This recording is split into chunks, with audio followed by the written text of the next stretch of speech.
Hello, everyone. Thank you for joining us today Hello. for BAF Permute for a special edition of BAF Permute. Today we are doing just an audio talk.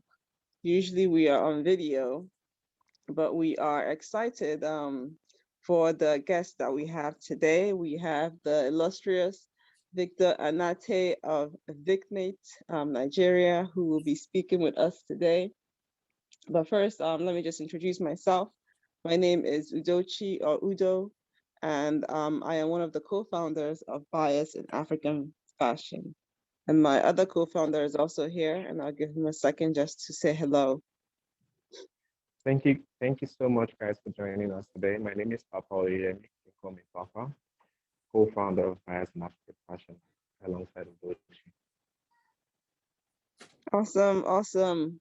So we are happy to welcome Victor who is on right now to chat with us a bit. So Victor, welcome. How are you? I'm very well. Thank you so much for the opportunity. And Yeah, we're so Thank you happy for to coming have on. you. Yeah, we're happy to have you. Looking forward to engaging more and learning more about your story. So should we thank get you. right into it? Yes, let's get right into it. Okay. So Papa, I'll let you go ahead and get us started. All right, Victor. Yeah. Victor, are you there? How did you get into fashion? Yes, I can hear. Yeah, how did you get into fashion? I started fashion extremely young. Yes, that's quite obvious. So I think I've always had interest in dresses and dressing women. Can you give us the details? What do you mean by extremely young? Yeah. Okay, extremely young. I've always had interest in dressmaking and how women wore their dresses and how they dress up casually. Since as early as I can remember, let's say 6, 7. Then I think when I was 10, my mom had she had a fabric store. Before 10, actually, I think when I was 9 or 8, she had a fabric store. She sold mostly menswear fabric for men's jackets and pants and a bunch of corporate things. And I was always with her then, and the interest kind of picked in from then. But prior to that, I've always loved fashion and loved how women dress. So after that, and the store, it just got me closer to fashion. Same fabrics every day, and having to hear lots of seamstresses and tailors coming to get fabrics and just hear them talk about how they are going to put these two textile together to get this particular jacket. And it was just interesting, and it gave me more interest. I was interested, yes. Oh wow, that's really interesting. So your mom was she was a retailer. She wasn't a clothes maker. She was more of a retailer of different items for people in the fashion industry. Is that right?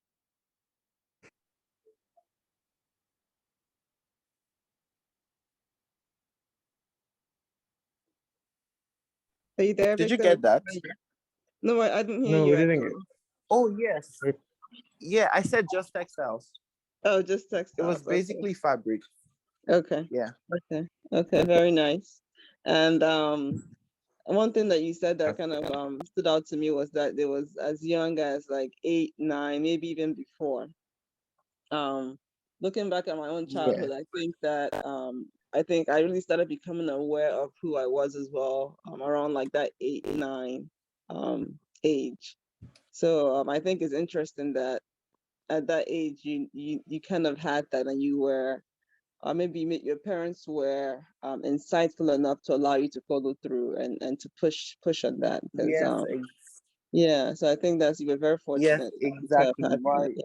My mom and dad, they are like huge supporters, and I think around then, after a while, my mom had to close the store because of health reasons, and so I had like this really long, lengthy summer holiday. I think I was around 11 then or so, and my dad just suggested that I should get like probably get into fashion and understand the skill of dressmaking and making clothes. So basically, it was menswear. I went to a school where they taught kids how to be like how to make menswear. Yeah. Not just kids. I was like the youngest in the class. Yeah. So yeah. Oh, So I that's learned really that. amazing. So I got that background in dressmaking Menswear. from the school. From menswear tailoring. So why did Oh. you choose women's wear? Um, I think it's just my place. I've always had a great relationship with women. I don't have lots of male friends. I can't it's really hard for me to connect to men, but it's easier with women. So it was just seamless. I mean, I have lots of sisters and they pushed it because it was always, oh, you know how to make this. You at least you know how to make a trouser, a pant for yourself. Come and make a pant for me. So it was just like that. It grew from pants into shirts, dresses to actual dresses, and yeah, it was just them basically. It was always my sisters. Oh, I have this place to go to. Maybe you should just make this and make it like this. And yeah, the next day I found myself making women's wear. Nice. So what has been the most difficult aspect of it then? A bit what? I didn't get that. What has been the most difficult aspect of your journey?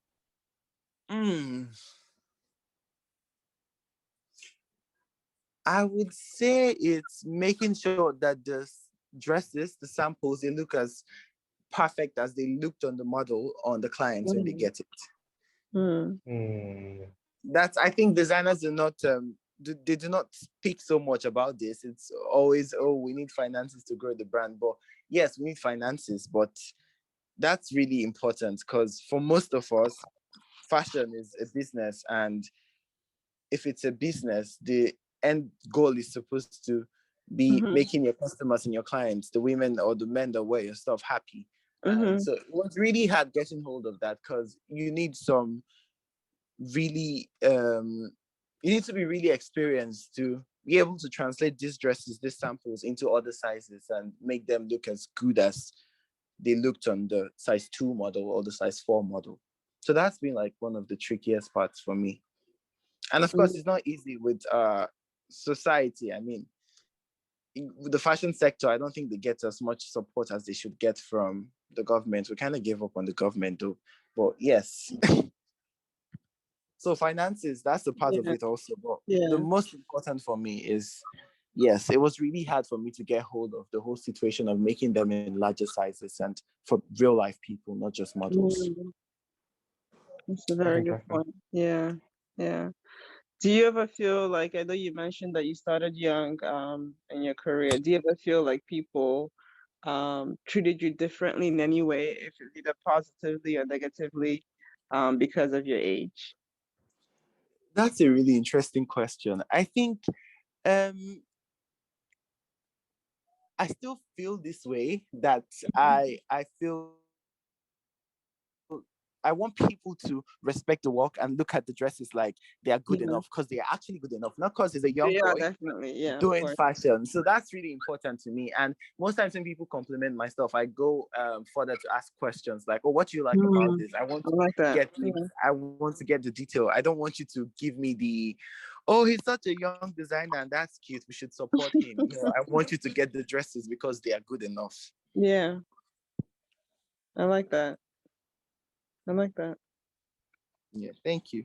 And then I know you did some modeling, right? Along the way. Yeah, that was what was I that was like? Yeah. I was already in fashion and I had lots of model friends, and I think I had this I was just done with school, with secondary school, and I lost weight drastically and I was extremely skinny, and everyone was like, "Oh, you should try it. You should try it. You look really good." And I had lots of photographer friends, and I did a couple of test shots, and they came out amazing. And it was a really short career. It was really short. Did you Designing enjoy it? not modeling. You said you love modeling? I wouldn't say love.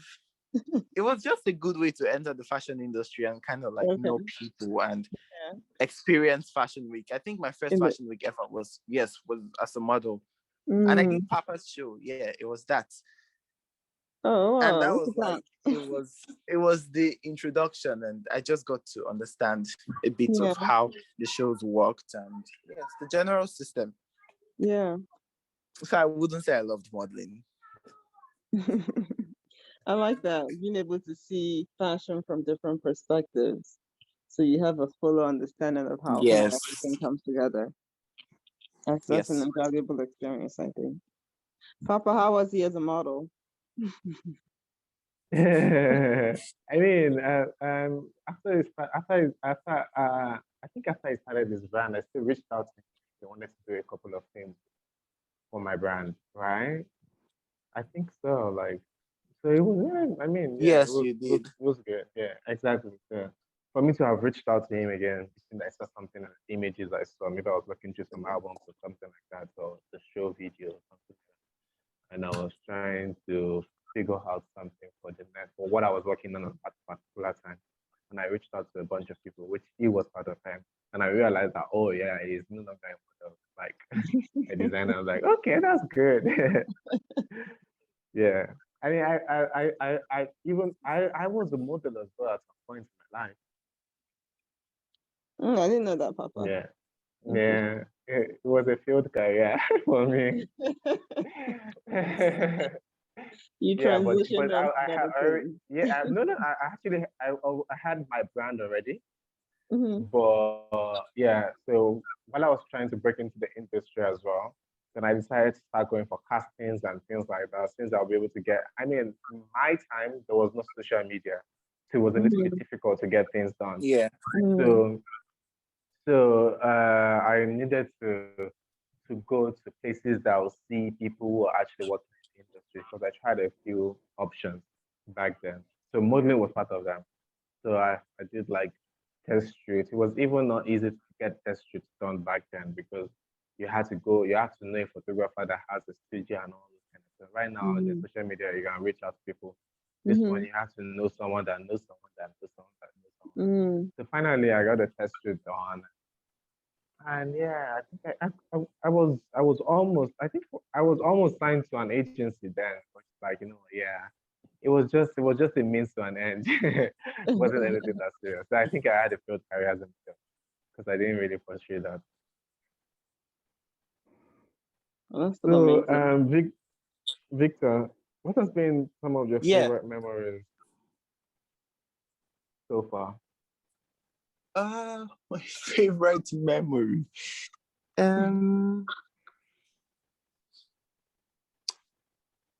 I think it's always when I make the samples and I get my friends, usually my muse, and she's in my studio and she's trying the outfit for the first time and it looks good. That's usually the best moment. Yes, that's usually the best moment. Yeah, and I think another moment that was really good was when I applied for the RS 30 under 30 competition last year, and a year before that, in 2019, I interned during RS Fashion Week. I was just a regular intern, and another way to get into the industry. So a year later, yes, almost it was a year after, and I got into the show, and I did the show with my dresses. And I think in between the shows, when the models were in my piece and they were going on the runway and coming back, I saw one of the girls, she was coming back, and I looked at her, and it was such a beautiful moment, because I remembered a year before that I was backstage and I had that same encounter, but it wasn't my dress. It was I think it was a South African designer, and she was coming backstage, and I remember her work. It was one of those moments you just can't forget. And it happened. Oh wow, that's so beautiful. Wow, that's awesome. So now let's talk Again, about but some of this time your. she was wearing my. It was such a proud moment. Sorry, I didn't Yeah. get that. No, I was gonna say while you're talking about Arise Fashion Week and being on the runway, let's Yeah. talk about your last couple of collections. Last year now you just released a new one a few weeks ago. Yes, the spring Let's collection. Yeah, talk to us a bit about those, your inspiration and kind of how you went about creating those and the pieces and how I everything. think every I have brand signature, I have house codes, and I have a particular aesthetic. I don't know if that's really obvious for people that are not me, but each season it's different because I'm inspired by different things, honestly, and it's just different with every collection I make. I'm in like an entirely different headspace each time I try to design the collection. So it's just different, but I try to hold everything together and make sure that it looks like it's coming from the same brand. So it doesn't look scattered all Yeah, over the place. yeah. So what was your inspiration for this collection that you just released this year? I saw there was a lot This of collection, this beading and collection, yeah, yeah, some good it's designs. like it's like a reference, it's a huge reference to Yves Saint Laurent's work and Elsa Schiaparelli's work. Mm, I think the first time saw mm, I saw the name Schiaparelli, I think it was in 2014 or 2013. I was going through I was mm, making doing the research, I think so, and I saw her name written somewhere, and then I searched her, I checked her out, and I saw she was really cool and innovative, and she did lots of risque pieces during her time. So that name mm, Schiaparelli, it has always been there. And lately, I just find myself, I'm interested in things that look like what she would do. I mean, mm-hmm, mostly from the silhouettes and a bit of her embellishments. And Yves Saint Laurent too, I've known his Le Smoking. The collection was inspired by Le Smoking. It's a photograph mm, by Anate yeah, and Yves Saint Laurent. yeah, yeah. So it was done in 1968, and I've always known the photograph, and I thought it was genius. And then I read about it, and really Mm, interesting. So love the that. collection was inspired by that image, Mm, that particular picture with a woman smoking in the middle of the street in mm-hmm, Paris at night, wearing a jacket and pants. yeah. Yeah, so it was, and if I noticed, the one thing I noticed from that image was it was celebrating severity in women's fashion. Mm, So it was a really strong picture.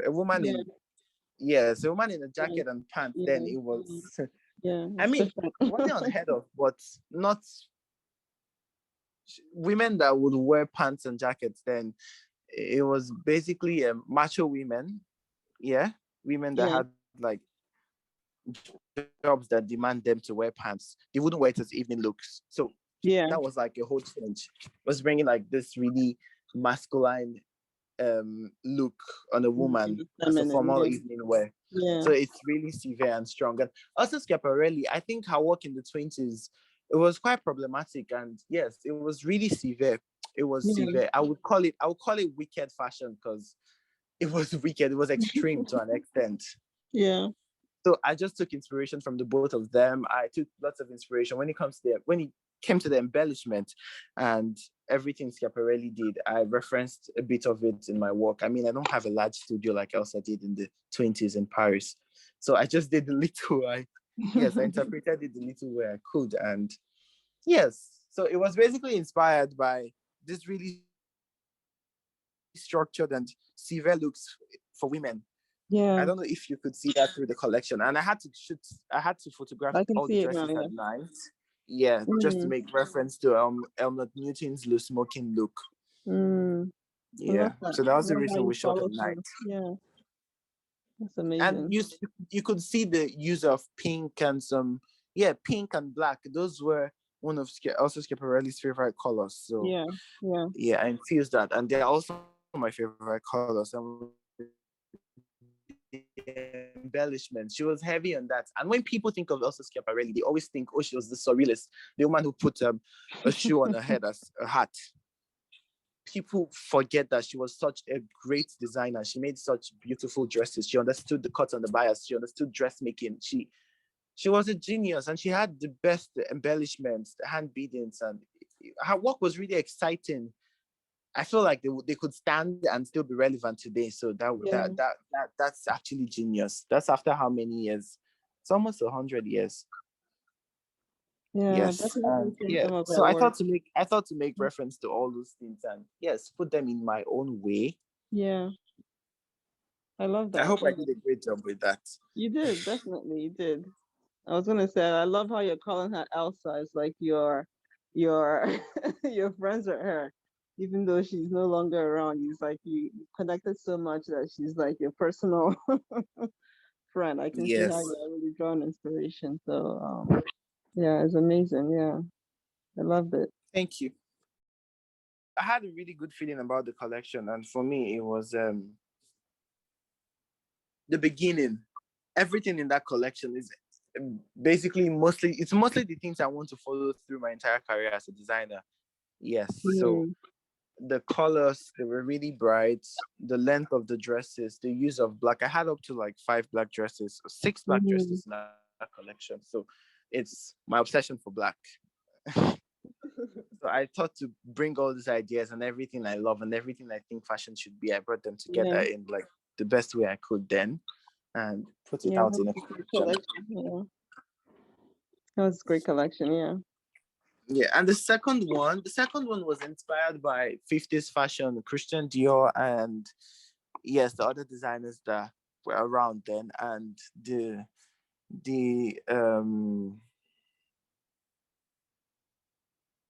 how women love the new look, the Christian Dior new look, the bar suit and the pleated skirt. So I didn't actually do a pleated skirt, but I made use of the silhouette throughout the collection, cinched waistline and round shoulders, and yes, Mm, really narrowly broad hips somehow.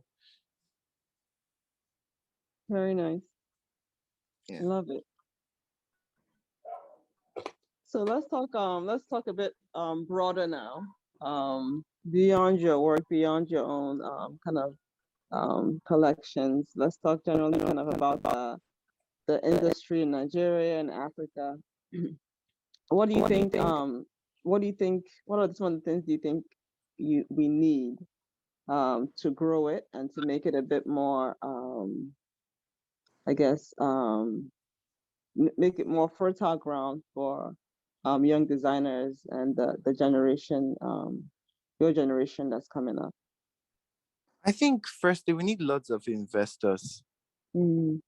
We need lots of investors. I think this isn't the first time you must have heard that. But yes, we need Mm-hmm. lots of investors because I still find it hard that we don't have enough options when it comes to garment making Mm. actual clothes. We don't have factories for that. And Mm. yeah, Nigerian designers they suffer from that a lot because we are really creative and we're exceptional. We all have like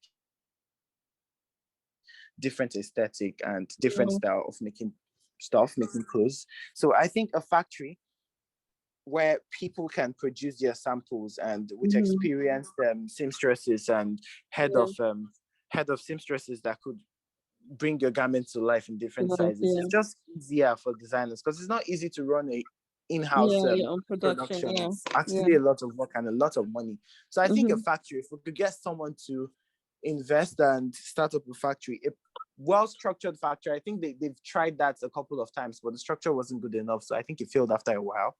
So we Mm. need something that is really strong and yes, it will just make it easier for younger designers. So they probably Yeah. know So yeah, they can they can focus on explore. designing. Yeah. Yes, they can explore because they have the sort of belief that there's someone out there, there's a factory out there that would execute their ideas Yeah. properly.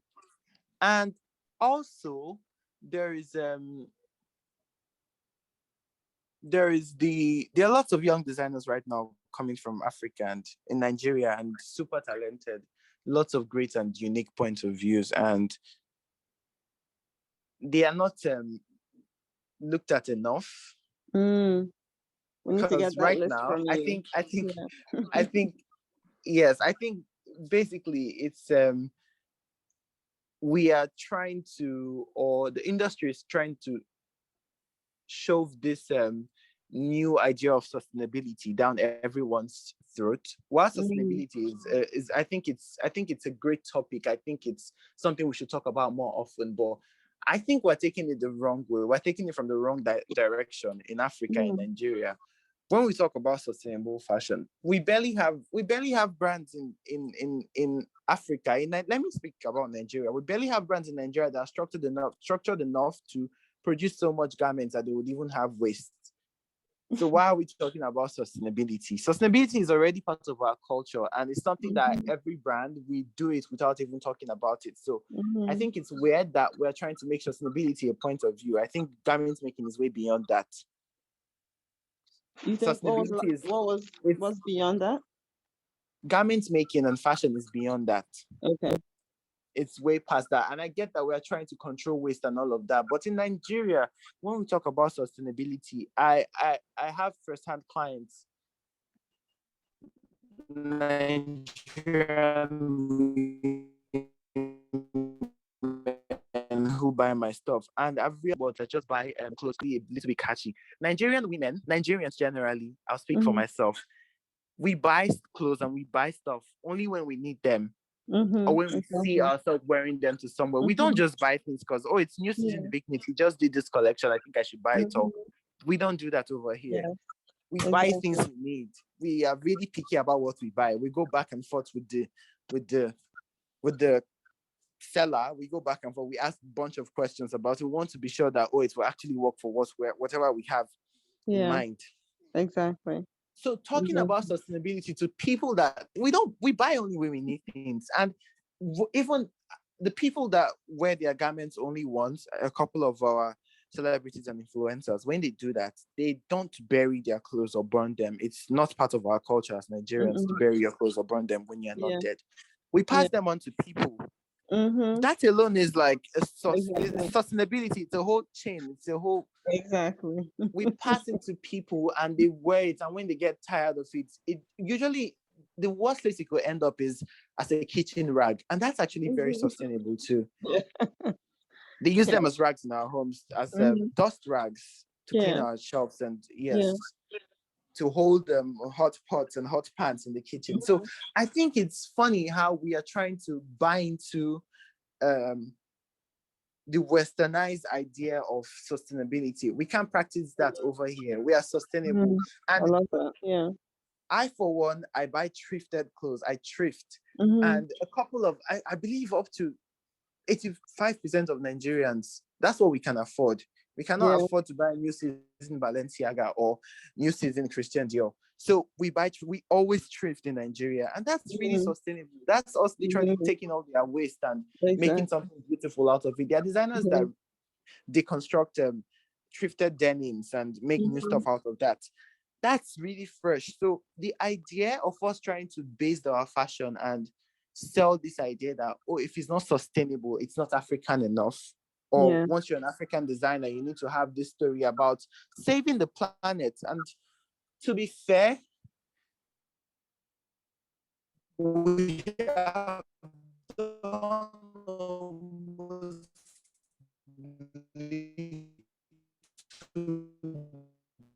damage to the plants, and biscuit wraps and candy wraps and canned foods and a bunch of all of that. Those are like the waste we are suffering from. There's serious nylon blocking everywhere in this country. Not clothes. We don't even have enough clothes to waste in this country. So I wonder why we keep talking about sustainability in fashion.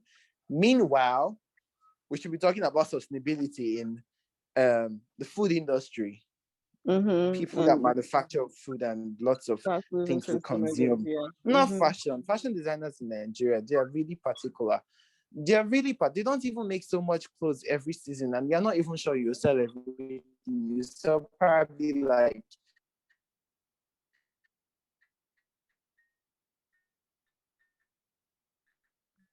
series samples, and we're still trying to get that sustainability in fashion.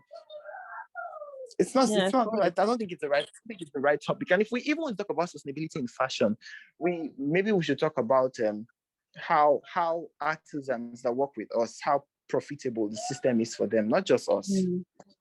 They are part of the fashion industry. I mean, we wouldn't have the fashion industry without our tailors, our seamstresses, our cutters, our beaders, and people that do all of that for us. So is it as profitable for us as it is to them? It's profitable for them designers. Do the artisans, people that work for them, can they say the same? I mean, we're in a capitalist society apparently, and so therefore, I don't think everyone can get the same benefits or the same equivalent profit. So, but are they comfortable enough? Are they getting enough? Are they earning enough from That's this a job very they're good doing point. for you? Yeah. So I think Yeah. that's the sustainability we should be talking about. Is it actually sustainable for people that are not out there, Exactly. people that work behind the doors? Yeah. We shouldn't talk about garment waste and all of that. We don't even waste clothes. So I wonder where the conversation is coming from. To me, it's really whitewashed. Yeah. So it's interesting that you say all this because, funny enough, I had a talk recently, and I was saying almost exactly this, that in terms of talking about sustainability in fashion, we've been doing it for a long time, on the continent, just out of necessity. It's not the Out of same story necessity, for us. it's our culture. So, so it's just that maybe in terms of talking about it on the continent, we should say this is what we are already doing. We've been doing it for the Yeah, longest let's time. say So this is what we're already doing. Is there maybe room for us to do more? Maybe we can explore that. Maybe we can look at maybe there are things beyond our control, like having to use like generators and all of that for to power like our production. That's not really so much in exactly. our Power, control, but nylon, yeah, polyester waste exactly. everywhere.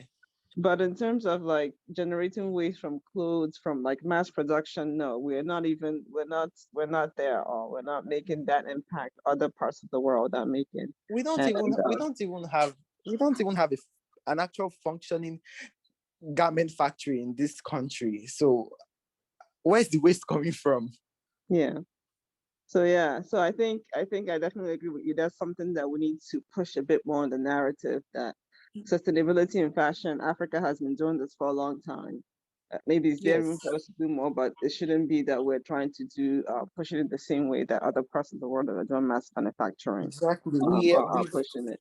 Yes, out of Yeah, necessity. We didn't even call it sustainability. We just did it because it exactly, is what we are exactly. supposed to do. You pass clothes to people, they Yeah, pass it on, and when it's really damaged beyond, even most times when it's really bad, they fix it, they mend it, they make it into something new. And if exactly. it's beyond bad and they just take it, it's still really good Still because they used for use something. it Yeah, as dust rags and all of that. So it's exactly, still very useful. exactly. We don't bury stuff in Africa. We Yeah, only bury dead stuff. yeah. And clothes. I don't think clothes die. They don't. And then also you mentioned in sustainability in terms of how we treat the people that are working in the fashion industry, those who may not be as seen, that may not be as Yes. visible as like the designers.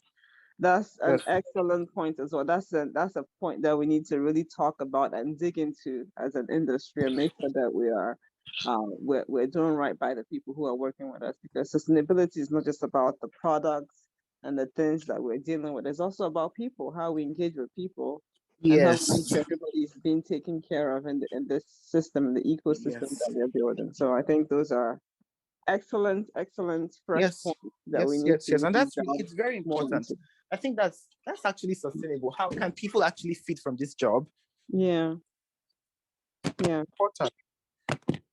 definitely agree.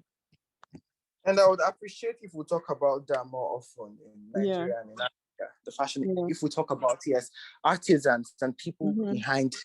Mm-hmm. behind the big houses and behind all Yeah, these beautiful garments. exactly. What are their lives like and what they Yeah, need and yes. I like that. Because I figured that lots of the designers that go to like the um rural parts of Nigeria to get like people to do weaving for them, our Mm-hmm. traditional woven fabrics and maybe some tie-dye situation or batik. Mm-hmm. Most of those people, they've been practicing. We champion the idea that yes, they should continue preserving our culture and our Yeah, tradition and all this yeah. beautiful craft we have as Africans, as How are Nigerians. we So supporting them in that? exactly. We might Yeah. just go there and make our beautiful fabric and just come back to the city and sell them to like a good retailer abroad. And yes, we can call it a day. We've succeeded. But those people, do we actually realize that they've probably been practicing that skill for over 50 years, different Mm-hmm. generations, like the Yeah, father, the son, and they still live in the same mud house they've yeah, been in since their yeah, forefathers. They still live in the same yeah. places. Their kids cannot afford to get basic Mm-hmm. primary education. They can't afford to wear good stuff. they can't afford to even eat good food. So it's basically they don't have a choice. So they will just take on the jobs we give them, and like we're even doing them a favor. And actually, they're the one doing us a favor. They are preserving our culture and giving Yeah. us beautiful garments. And we don't talk about them. We don't treat them. Mhm. Oh, we talk about them now, but it's just talk, no work. We should treat them better. And most of the brands are profitable. Are these people getting even something 10% of what you're getting out of those garments? They don't. I don't think they get anything out of it. They can't even afford to go to school, but they can just, the best they can do for their kids is put them back in the trade, the same skill process of, oh, let's continue this making woven fabrics and all of that. Yeah. And Yeah, it's sad. Victor, I understand what you think about that, but you also have to also think about it in that it's the business that these people are running. You going like people going into to make fabrics and things like that to preserve the culture and all those narratives that you said. It's wonderful, and to be able to pay them what they need to be paid and things like that for them to be able to make like a proper living from that. Yeah, it's another thing entirely, because you also now need to think of what the designer, the brand has to do, what the brand has to do before the brand can actually sell at that particular amount the brand is selling for. So you selling your garment for maybe like let's say 50,000 naira, for example, and the garment you made for maybe like 2,000 or 5,000 naira, for example. But you know the amount of things you probably have to do. You have to put the show, you have to do your you have to do like a lookbook, your campaign, you have to pay a PR agent, you have to do this, you have to do that. At the end of the day, if you calculate all this, maybe you're not even profiting up to 5,000 naira. If you calculate, and not even think that you might not be able to sell the amount that will be able to the amount that will be able to shift or change the lives of these people. So if, for example, if we are distributing like you're sure that this design I'm selling like maybe like 1,000 pieces of it or 100 pieces of it, then it makes more sense. And to also think that we like even in as much as we think that we're running like a slow fashion kind of a thing, but you still have to meet up with the calendars. So which means that most likely you will be producing 2 collections in a year. Before you know it, the year is over and you've not even sold up to 50 units of that design. So how exactly are you not going to be able to help these people? Because at the end of the day, you paying them a ridiculously huge amount just because you're trying to help them, it's not really helping them. I mean, it's increasing the cost of production in the market. And I'm not talking about actually giving them a ridiculous amount. I feel like I've seen a list of what I have friends that work with other designers, and I see how they go to these rural places and they pay them pennies. Like it's not even up to 2% of what you sell the garment for at the end. So I'm not saying you should give them a ridiculous amount. I'm not saying you should give them outrageous amounts, but I feel like a lift is needed. It's not like I'm supporting people paying people pennies, but what I'm making you understand is that you probably think it's pennies, but because if we do the calculation of all these things, and also understanding that you're selling these things to a store, which means that you're selling at wholesale price, not at the retail price that you're saying. So even if you're selling to a store and the store is buying 50 units from you, you're selling at a wholesale price, which in standard cases, it is divided by 3 of the from 2 to 3 of the wholesale price. So at the end of the day, and you spend money to be able to do the show, do this, do that, that. So you need to also calculate everything together. So we can only talk about things like this if we're now moving numbers. If we now have a brand, for example, if like there's a brand called maybe Victor, the brand's name is Victor, and Victor is the biggest brand out of Nigeria or Africa already, and Victor is moving numbers. Victor has stores in every reasonable place in the country. Victor is stocked in all the stores in the world or major stores across the globe and things like that. And now we can now talk about that kind of sustainability with Victor, because Victor is now running in the big league. Victor is now fully established. Exactly. But we don't exactly. That's actually my point. We don't have that kind of brand. We don't have that kind of brand. We don't have those kind of brands, but I feel like if we can't help out or be you don't have to pay these people ridiculous amounts, really. It's just to give them something that is actually worth their time and something that is worth the stress they're going through. Because it's hard. Even But I that's don't have to. subjective. That's subjective. That's very, very broad. So if the person is getting paid pennies, it might be pennies that is what that what's it called? That is just the right calculation of whatever you're doing that it meant to be paid. But the one thing you should also understand is that these people negotiate a lot. So you tell me your price, and I do. If it doesn't pay you, you're not going to do it. So there's like it's like a trade. It's I don't like think we should. I feel I don't think they we are need to be going into that because you need to have the proper calculations for this thing. And these people are not slaves. They're not people that you're forcing to do the work. These are people that you went to meet, and if it's not paying them, they're not going to do it. yeah, I feel like we put them in such a situation that it's either they do it from us or they can't do it for anybody, and then they will probably have to die of starvation. And obviously, we're the They're only not ones dying of trying starvation because they're crafts. They still make stores for their locals.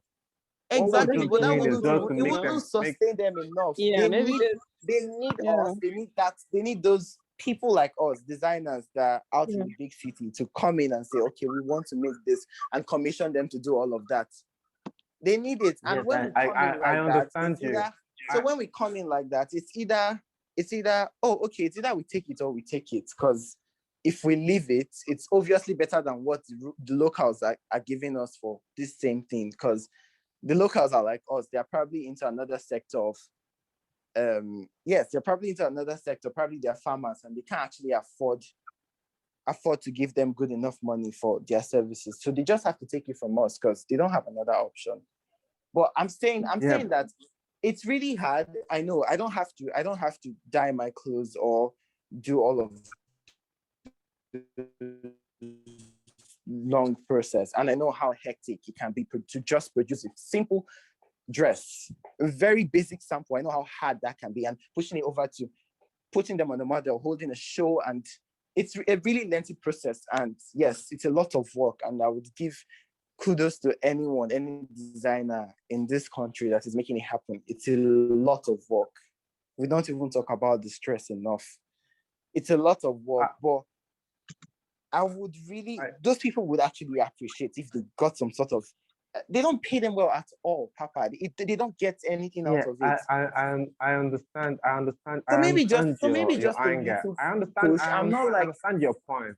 I understand your point, Victor. But I just think that it is not a conversation to be had on these levels, because until when we can now set what's it called, like a bias meter or something like that, to be able to gauge what exactly this person is consuming, the output and all those things like that. We cannot just be basing it on the fact that we think that these people are selling for this ridiculous amount and they're making it for that, because there's a huge amount of activities that happen within those gaps that we don't know. Going on in between. I think in between. I think I agree with both of you. I think first of all, we need to look at the issue, like Victor is saying, really understand the issue, understand how much these people are actually earning, how much the people who are championing for keeping up our traditions, how much are they really earning? Look at what they earn, look at what the cost of their lifestyle, and see are they really even able to beyond just surviving, are they able to progress? I know Victor, you mentioned that sometimes you go and they're still living like in the same mud houses like people lived in like decades ago. And I know Papa, you've also shared with me experiences of going to see some of these people that make traditional garments, and just wondering like how are they even how are they surviving? We had a conversation a few days ago. Yeah, exactly on this. So I think it's first we need to understand the details, understand how much are they making, are they able to even like progress with how much we pay them. And at the same time also we also need to look and see for those who are using their garments, how does that factor into our costs? Can we afford to pay them a little bit more, or what can we do? How can we come together as an industry and really look at these people that we value so much and make sure that we're giving them the right thing, the right value for their work. And maybe it's even a conversation beyond designers. It's maybe something that we have to get international institutions involved in somehow, to fund, to give grants, something to help them earn more, because like you said, it's not, I don't think it's just designers. There's a whole ecosystem behind it that needs to come together for this for it to work. So I agree with both of you, but I think it starts first with just taking that step to really understand what's happening before we can really kind of prescribe a solution. But definitely, I think we need to ensure that that we support them so that they can continue doing what they're doing, which is to support and to maintain our traditions. Because I feel like if I was a child of someone who was a producer of one of our traditional fabrics, and you're telling me to go into this profession that's not profitable, of course I'm not gonna want to go into it. So if you want the process to continue to be sustained beyond the current generation that's doing it, then we need to make sure that it's viable for younger people to also go into and to continue it. Maybe That's Yes. why Yes. that's the main reason why Yeah. we need investment. If Yeah. there's an investment and people can Exactly. actually scale Yeah. up, if there's investment and people Exactly. can actually scale up, then we can now start checking people's records, because things are not going to be public. But right now, I think it's just rather unfair for you to check someone's website or how much a garment is being retailed for and charge them based on that, because you don't know the amount of things that is happening in the gap that you don't know about within that gap. I think it's rather unfair to just say, oh, because you made this fabric for 2 naira, you're selling it for 15 naira. Oh, that means you're a criminal or something like that, or you are cheating these people. Because at the end of the day, you don't know the amount of things. No, but that's legit how people think in this part of the world. They charge you based on how much is on your website. No, they charge you based on how much is on your website. It's a long process. I've had so many conversations with people that will go on people's website to check their price point before they can give them a price, because they feel that, if you're selling for, they don't even care if you sold or if you're selling or if your product is moving, but because you put a figure on your website, who knows, maybe it's only one that you will sell in that figure. Does that mean that you've broken even? Or does that mean that you've made a profit? No. That's what I just said. You might even make a collection of 10 looks and sell only 2 or 3 samples from the entire collection. Exactly. So things like that. You need to make, and you still have to do the next season. Otherwise, it'll be like, exactly. What's You have to be your consistent. brand? You need to put The out pressure. something. No, the pressure is too much. And now designers have not even managed to stand on by themselves or being sustainable enough in the kind of things that they do. Not to talk of now trying to figure out for someone else what someone else is doing. I think one thing fashion, what's it called? Fashion in Africa, fashion in Nigeria, designers in Africa or designers in Nigeria need to understand, first of all, is that it is okay to be selfish. You need to, first of all, grow your brand, grow yourself before you can help. Because otherwise, you're just going to remain in the same place. Mm-hmm. Like look at all the countries that are in the developed list now, or the brands that are in the developed list, or building what's it called, all these major brands I'm talking about. They were selfish brands. They were selfish for the longest time.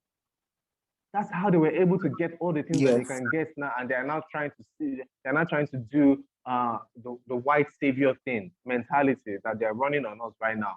If you're not selfish, unfortunately, you might not be able to get anything done. It gets frustrating every time, because you have little, instead of you to use that little, you're trying to climb a ladder, get up, then start bringing people up. But you're pulling people up as you're going up. You probably would never get to where you're going to. So if that's the kind of life you want to live, it's totally fine. But we shouldn't now try to make everybody live that kind of life. That kind of life. I was gonna say, I don't know if selfish is the right word. I know what you mean. I think you have to be focused on your growth, but not hurt other people in the process. Because when I hear Well, selfish, it sounds almost like you are. So I think what you're saying, well, you have to be focused on your business. Don't try and do too much or look Yeah. beyond, but yeah, don't hurt so people. In other words, Selfish sounds so like, what would the right word be then? Because I think focus. the Focused on selfish your means that growth. you're businessman, be a hurting someone. businessman. I think focused on your growth is the right way to say it, and not be distracted by trying to be maybe Because let's philanthropic, but yeah, I don't think selfish sounds almost like you're willing to hurt people to get what you want, and I don't think that should be the right yeah, the right I thinking guess about it. maybe I'll take back those words. Maybe Yeah, I'll take back those the word selfish. But I think the best way to make people understand exactly what we're talking about is using that kind of terminology. That's Yeah. the easiest way because that's what is out there.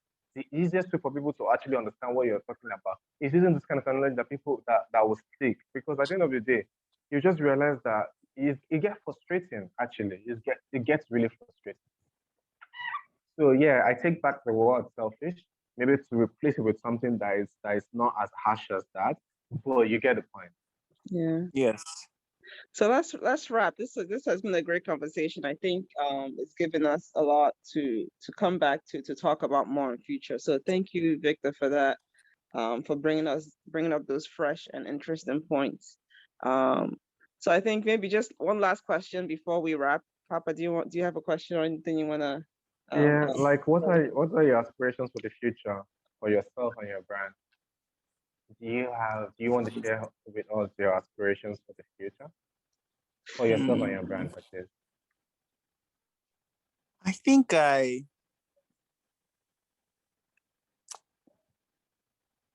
want to grow my brand, and I want it to be really big and, yes, last for a really long time.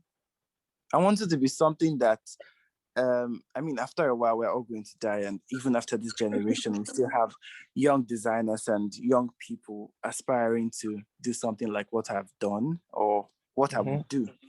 Yes. So I hope I'm able to create something that would last for a while. I think that's actually very sustainable. I like that. Why do you have I to like add that. sustainable part? Yeah, I had to. I think we need to title this episode "Sustainability of Sustainable." Yes. to, to sustain with Victor. Maybe we'll do that. Oh my Well, thank you God! so much, Victor. Thank This you was a so great much. conversation. Great conversation. Thank you so much. Yeah. It was great talking to you. Papa, thank you. I learned a couple of things. Thank you so much. Thank you for Thank you, coming Vicky. on. Thank you. Yes, and I look forward to continuing to engage with you in future. So all the best, and we'll continue to watch for your collections and more work from you. Thank you so much. All right, thank you everyone for joining us Oluchi, and do you want? listening in. Okay, thank you guys. Thank you. Okay. Thank you everyone for joining in and listening in today. We hope that you took away some insights from this discussion. Join us again for more episodes of BAF Permute. As always, you can follow us on Instagram at Bias in African Fashion. We're also there on Facebook. And then on Twitter, we are at Bias African Fashion, fashion without the vowels. So we look forward to engaging more with you, and enjoy the rest of your day and week. Until next time. Bye. Bye.